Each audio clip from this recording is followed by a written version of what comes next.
स्वागत है आप सभी दर्शक भाइयों का एक बार हमारे YouTube चैनल पर। मेरी बातें याद रखना प्रिय दोस्तों।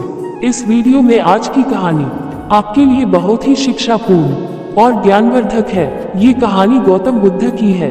ये जानने के लिए हमारी वीडियो की समाप्ति तक चैनल पर बने रहे और यदि आपने अभी तक हमारा चैनल सब्सक्राइब नहीं किया, आप हमारे चैनल पर नए दर्शक मेहमान बनकर के आए हैं, तो आप हमारे चैनल के लिए सब्सक्राइब जरूर करें और बेल आइकन घंटी को भी जरूर दबाएं, क्योंकि आपका एक सब्सक्राइब हमारे लिए बहुत महत्वपूर्ण है। तो चलिए दोस्तों, अधिक समय आपका ना लेते हुए आप सीधे इस कहानी की ओर पहुंचते हैं। एक बार भगवान गौतम बुद्ध अपने शिष्यों के साथ किसी पर्वतीय स्थल पर ठहरे थे।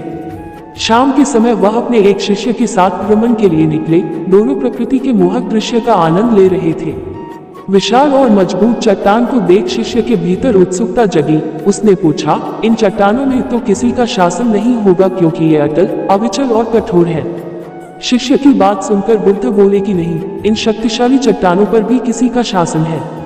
लोहे के प्रहार से इन चट्टानों के भी टुकड़े टुकड़े हो जाते हैं। इस पर शिष्य बोला, तब तो लोहा सर्वशक्तिशाली हुआ।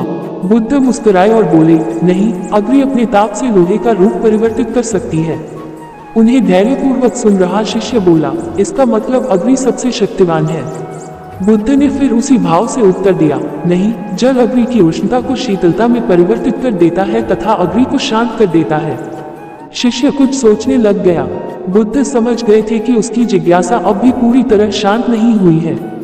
शिष्य ने फिर सवाल किया, आखिर जल पर किसका शासन है? भगवान बुद्ध ने उत्तर दिया, वायु का। वायु का वेग जल की दिशा को बदल देता है। शिष्य कुछ कहता इससे पहले ही बुद्ध ने कहा कि अब तुम कहोगे पवन सबसे शक्तिशाली हुआ।